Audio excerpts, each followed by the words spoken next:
friends, welcome or welcome back to my channel. If it's not your first time here, thank you so much for coming back, and if it is your first time, thank you for clicking on this video. So you guys may or may not already know that we've been living in the Netherlands now for coming up on a year, and I've noticed a bunch of things that are specific to life here in the Netherlands, things that maybe I would not be able to do in the United States or not necessarily do them in the same way. So in today's video, I'm going to be talking about 6 things that I can do in the Netherlands that I could not do in the United States. So you guys know how we do it here. Go ahead and get comfortable, get yourself your favorite drink, and we'll get right into it.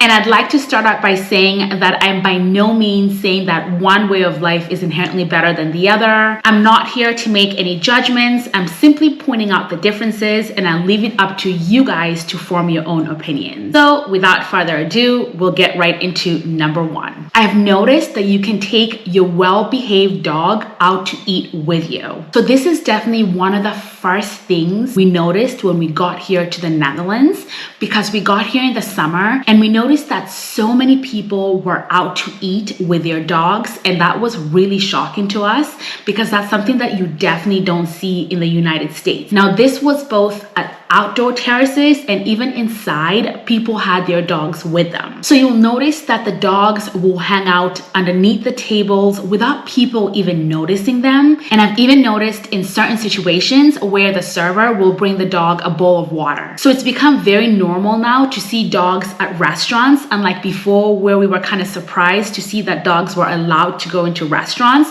And it's really cool to see that dogs are welcomed at all kinds of places here in the Netherlands. I can tell you firsthand that it's very difficult and almost not allowed in most restaurants or establishments to let your dog come inside with you. When I was in college, I worked at a restaurant, and it was a huge no to have someone come into the restaurant with their dog.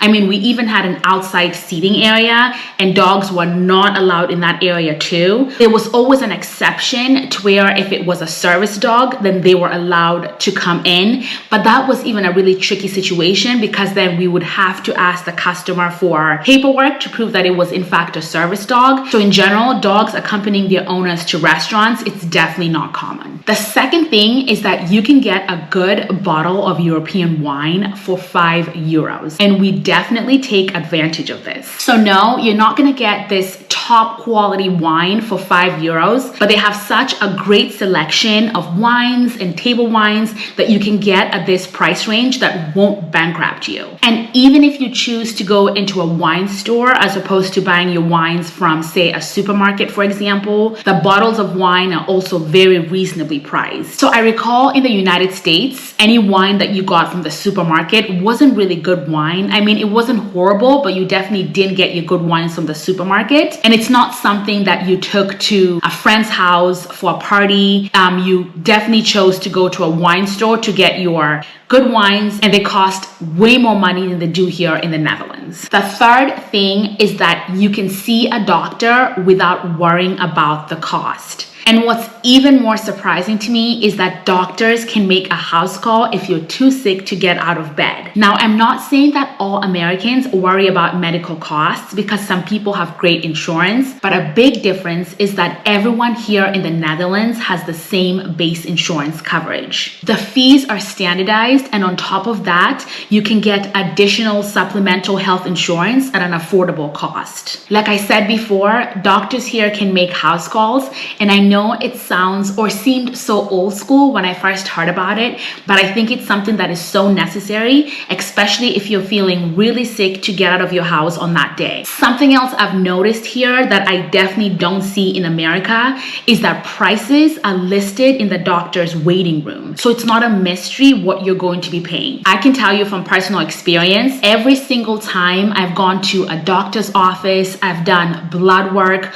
or any kind of thing that involves medical care, and I've asked the receptionist how much the bill will be, they're almost always unable to tell me what the exact amount will be. So it's always a mystery when you're waiting to receive your bill. I mean, the medical costs are insane and really anxiety inducing anytime you go and see a doctor, but that's certainly not the case here in the Netherlands. The fourth thing is that you can take a 3-week vacation and still have a job to return to when you get back from vacation. So many Americans get paid about 2 weeks of paid vacation, but that's something that's not legally required to be given to you by your job. So good employers will offer paid vacation, but the Fair Labor Standards Act does not require American employers to give any employees any paid vacation time at all. However, here in the Netherlands, full-time employees get several weeks of paid vacation, and that's something that's mandated by law. I've spoken to so many Dutch people that take 2 to 3 weeks vacation in the summer and actually travel somewhere. It seems like it's the normal thing to do around July and August. So it's not grounds for termination if you choose to take a long vacation. It's not a sign that you're slacking off at work and you're lazy, like it's sometimes perceived in the US when you want to take an extended amount of time off. And it seems like it's just the normal thing here in the Netherlands to take your vacation time and have time with your family, and leisure time and spending time with your family. Traveling is something that's very important to the Dutch. The fifth thing is that you can travel all around Netherlands by train. So Netherlands high-speed trains are operated by NS, which stands for Nederlandse Spoorwegen. And those are the blue and yellow trains that you see all over the Netherlands. So basically, if you are in Amsterdam, for example, you could get around to just about all cities in the Netherlands using the train. And I believe outside of the big cities, they have regional trains that you can use as well. So you don't really need a car when you live in the Netherlands. The public transportation is very well connected, and you can just about get to all the different cities. And on top of that, if you fit into a certain category, so say for example, you're a student or a senior citizen, then they have discounts for using the public transport. So these trains are really fast, the travel times are reasonable,